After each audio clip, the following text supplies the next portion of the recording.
Next story which we are taking here is of Pakistan.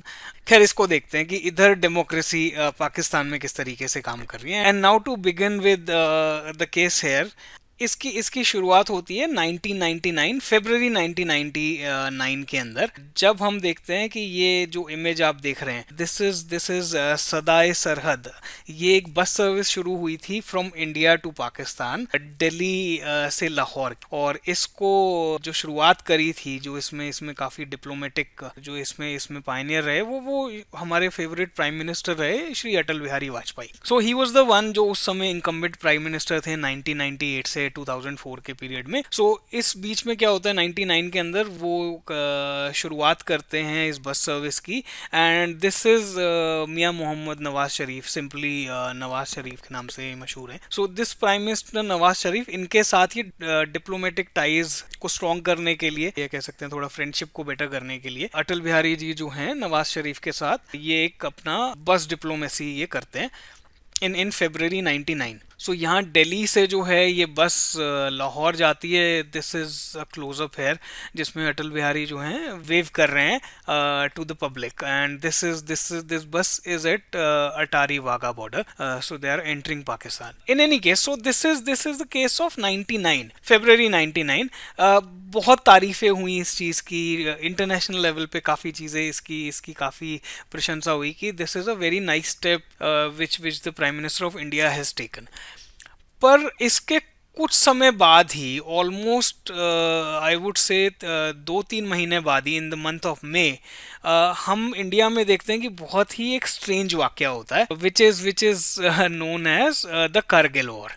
So here this image which we are seeing here is the Indian Bofors being targeted at the intruders here, जो कारगिल के अंदर operation चल रहा था Kargil war के time पे. तो ये यहाँ पर इंडियन आर्मी है जो ये कर रही है.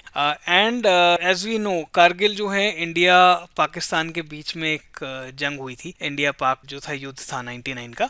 And later on India won that war. तो ये इमेज हम देखते हैं कि जब इंडिया जीत गई थी, तो this is the Indian army जो उन्होंने वहाँ फोटोग्राफी जो है कराई थी.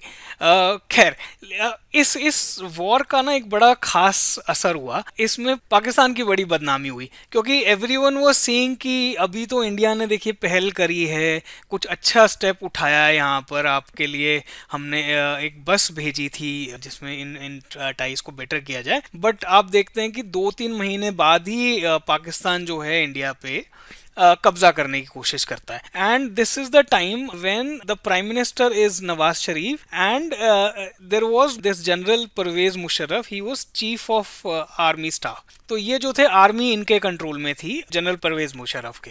तो होता क्या है कि दुनिया में इनकी बड़ी थूथू हो रही है, बहुत इनका नाम खराब हो रहा है कि देखो इंडिया तो दोस्ती का कदम बढ़ा रहा है और आपने ये क्या कर दिया. तो नवाज शरीफ क्या कहते हैं कि वो अपनी इज्जत बचाने के लिए वो बोलते हैं कि नहीं नहीं, ये पहले तो वो बोलते हैं कि ये पाकिस्तान ने हमला किया ही नहीं है, ये हमला तो कुछ ऐसे इंटर्स थे, ये कुछ दहशतगर्द हैं, पाकिस्तान का गवर्नमेंट का इससे कोई लेना देना नहीं है. बट लेटर ऑन वो भी एक चीज धोखेबाजी दिखाई देती है कि नहीं, पाकिस्तान तो झूठ बोल रहा था. तो वहां फिर ये सारी जो है एलिगेशन परवेज मुशर्रफ जो है जनरल मिलिट्री चीफ, इनके ऊपर डाल देते हैं कि ये इन्होंने अपने आप से कर लिया, इसमें मेरा तो कोई लेना देना ही नहीं था, इन्होंने तो मुझसे पूछा भी नहीं, और ये इन्होंने अपने आप ही कारगिल में सेना भेज दी और ये युद्ध करवा दिया, ये तो इनका किया धरा है. नाउ जनरल परवेज सेज कि नहीं, ये तो मैंने अकेले नहीं किया, इसमें प्राइम मिनिस्टर ने भी हाँ बोला था और उनकी पूरी सहमति के साथ हुआ. तो इन दोनों के बीच में वॉर ऑफ वर्ड शुरू हो जाती है, एक इनकी आपस में एक टसल शुरू हो जाती है कि कौन इसका जो है डिस्क्रेडिट जो जा रहा है वो किसको मिलना चाहिए. नवाज शरीफ कहते हैं कि नहीं, मैं इसका जिम्मेदार नहीं हूँ. परवेज मुशर्रफ कहते हैं नहीं, प्राइम मिनिस्टर के कहे बिना तो हम ऐसा कर ही नहीं सकते. और ये केस जो है काफी एस्केलेट हो जाता है.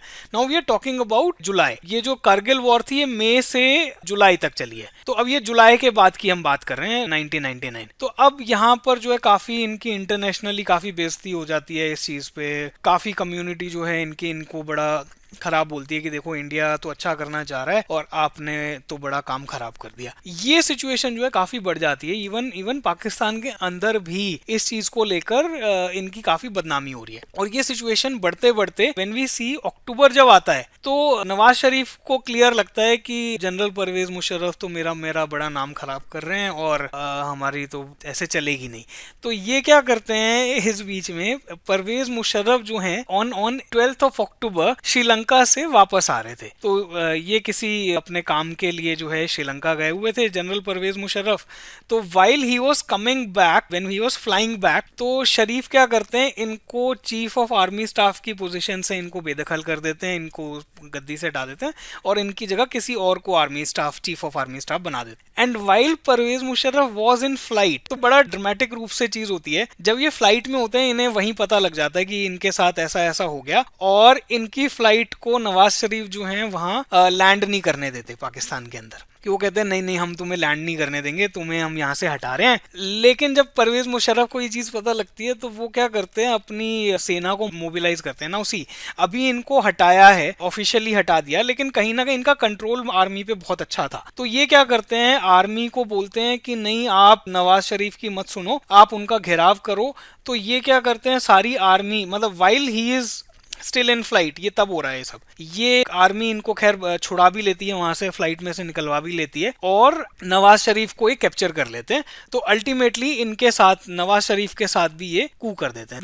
Then what happens is, Pervez Musharraf जो है वो टीवी पर आते हैं और ये डिक्लेयर कर देते हैं पूरी मीडिया को कि देखो अब से जो है नवाज शरीफ की गवर्नमेंट जो है खत्म हो चुकी है and we have controlled, we have seized the power. So this is what happens, जो मुशर्रफ हैं ये गवर्नमेंट कैप्चर कर लेते हैं। So this is the talk when we are saying it's of 12th of October, जब ये सब हो रहा है 12th of October 1999। अब परवेज मुशर्रफ जो हैं यहाँ पर कंट्रोल कर लेते हैं, ये हेड अपने आप को डिक्लेयर कर लेते हैं। Now this is one of the images जिसमें नवाज शरीफ और परवेज मुशर्रफ साथ दिख रहे हैं when Nawaz Sharif was the prime minister. तो खैर 99 से ये चीज़ें चलती हैं, आगे बढ़ते हैं। हम 2001 में आते आते देखते हैं कि उस समय जो पाकिस्तान के प्रेसिडेंट थे मोहम्मद रफीक तरार, परवेज मुशर्रफ क्या करते हैं, ये इनको भी सत्ता से हटा देते हैं और उनकी जगह खुद आके प्रेसिडेंट बन जाते हैं। ये खुद प्रेसिडेंट बन जाते हैं कि अब से भाई देखो मैं ही प्रेसिडेंट हूँ, अब तुम्हारी कोई वो नहीं है। तो अब अल्टीमेटली इन्होंने मिलिट्री की पावर से इन्होंने गवर्नमेंट को भी कंट्रोल कर लिया है और अब प्रेसिडेंट भी बन चुके हैं। तो अब क्या होता है, ये आगे हम देखते हैं, ये 2002 के अंदर, मतलब आफ्टर ऑलमोस्ट 1 ईयर, जब 2001 के अंदर ये प्रेसिडेंट बनते हैं, उसके बाद एक ये रेफरेंडम कराते हैं। और रेफरेंडम में ये जनता को कहते हैं कि देखो हमें तो अच्छे कानून के लिए, देश के अंदर डेमोक्रेसी के लिए, क्या आप मुझे परवेज मुशर्रफ को प्रेसिडेंट बनाना चाहते हो। सो this is the question which he puts in referendum. और ये जो है 2002 के अंदर जो है ये रेफरेंडम करा देते हैं, जो अल्टीमेटली ये जीत भी जाते हैं। तो उसका भी क्लियर कारण था कि वो मिलिट्री का काफ़ी रिगिंग होती है, वो काफ़ी जो है प्रोसेस को बहुत ही फ्लॉ कर देते हैं। और इसके ऊपर भी इनका बड़ा नाम खराब होता है कि इन्होंने जो इलेक्शन कराए हैं वो बहुत तरीके से नहीं कराए, काफ़ी मतलब गन का यूज़ किया गया, मसल पावर का काफ़ी यूज़ किया गया। तो वहाँ की जो ह्यूमन राइट्स थी पाकिस्तान के अंदर वो इनको बड़ा क्रिटिसाइज करती है, इंटरनेशनल मीडिया जो है वो इनको बड़ा क्रिटिसाइज करती है। तो इनका नाम बहुत ना खराब हो जाता है। खैर इन्हें कोई फ़र्क नहीं पड़ता, ये तो क्या है सत्ता में आके बैठ चुके हैं।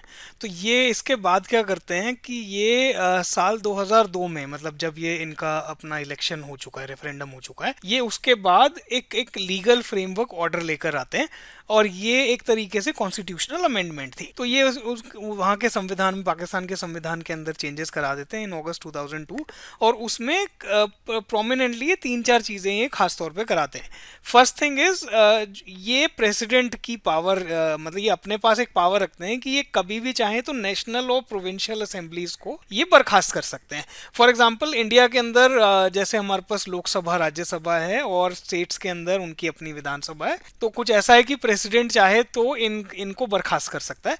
ये चीज़ जो है ये मुशर्रफ जो है पाकिस्तान के अंदर ऐसा करवा देते हैं, इस लीगल फ्रेमवर्क ऑर्डर के अंदर ये पावर अपने पास रखते हैं। दूसरी चीज ये कहते हैं जो भी सिविलियन कैबिनेट बनकर आएगी उस कैबिनेट को मतलब जो भी वहां पर मंत्री परिषद होगा उसके अंदर जो है एक नेशनल सिक्योरिटी काउंसिल के भी नुमाइंदे बैठेंगे, और वो एनएससी जो थी नेशनल सिक्योरिटी काउंसिल उसके अंदर मिलिट्री के ऑफिसर्स वहां पहले से उन्होंने बोल रखे हैं कि एनएससी के अंदर मिलिट्री ऑफिसर्स भी होंगे।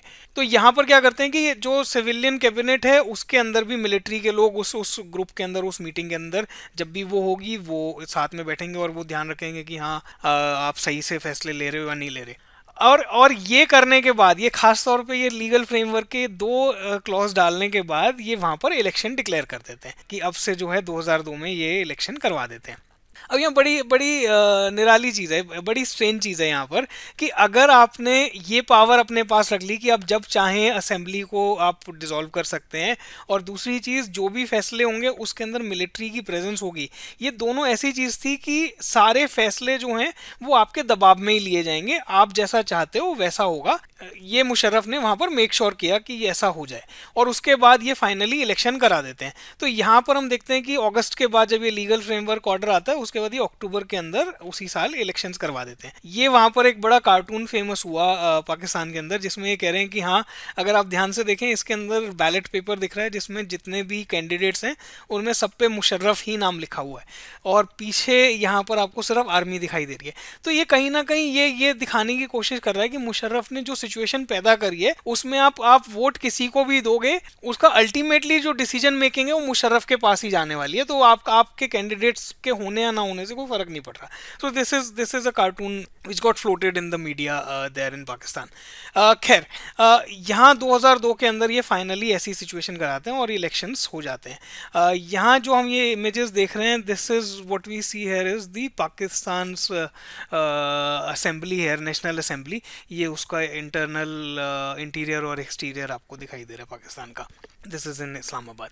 एंड जो इनकी प्रोविंशियल असेंबलीज हम बोल रहे हैं तो पाकिस्तान के अंदर ये मोटे तौर पर 4 प्रोविंशियल असेंबलीज हैं। So first is this Balochistan, second which we see here is Sindh, then उसके ऊपर जो है ये पंजाब है, and then this is NWFP that is north west frontier province. तो ये 4 यहाँ की मेजर प्रोविंस है। तो coming back, so these are the 4 provinces जिसके वहाँ इलेक्शंस जो थे उन्होंने ये क्लियर कर दिया था कि इनके प्रोविंशियल असेंबली को मुशर्रफ जो है ये खत्म कर सकते हैं। सो अल्टीमेटली हम यहाँ एक चीज देख रहे हैं पाकिस्तान के केस में, यहाँ पर इलेक्शंस हो रहे हैं। जैसे हमने एक सिंपल डेफिनेशन में पीछे देखा था कि जहां पर भी वोटिंग होगी वो डेमोक्रेसी है, जहां पर भी रूलर्स को इलेक्शन करने के बाद में एंट्री मिल रही है वो डेमोक्रेसी है। पर जब हम पाकिस्तान का एक केस देखते हैं तो यहाँ पर इलेक्शंस हो रहे हैं, यहाँ पर जो है कैंडिडेट जीत कर भी आ रहे हैं, प्रोविंशियल असेंबलीज भी आ रही हैं, यहाँ पर नेशनल असेंबली भी जो है जीत कर आ रही है। पर क्या हम इसे कह सकते हैं कि ये एक ट्रू सेंस में डेमोक्रेसी है? So this is what we need to understand कि डेमोक्रेसी में सिर्फ इलेक्शन होना ही ज़रूरी नहीं है, उसके साथ में ये भी होना चाहिए कि जो लोग अंदर घुस रहे हैं उनके पास फाइनल डिसीजन मेकिंग पावर भी उन्हीं के पास होनी चाहिए, कोई और उनकी जगह पर डिसीजन ना ले रहा हो, जैसा कि हम पाकिस्तान के अंदर देख रहे हैं। So that simply says in a democracy the final decision making power should rest with the people who are elected by the people. तो ये हमें एक फर्स्ट फीचर ऑफ डेमोक्रेसी मिलता है। तो इसी तरीके से हम और भी फीचर्स अपनी नेक्स्ट केसेस के अंदर समझेंगे कि डेमोक्रेसी में और क्या क्या फीचर्स होने चाहिए। So let's take another example.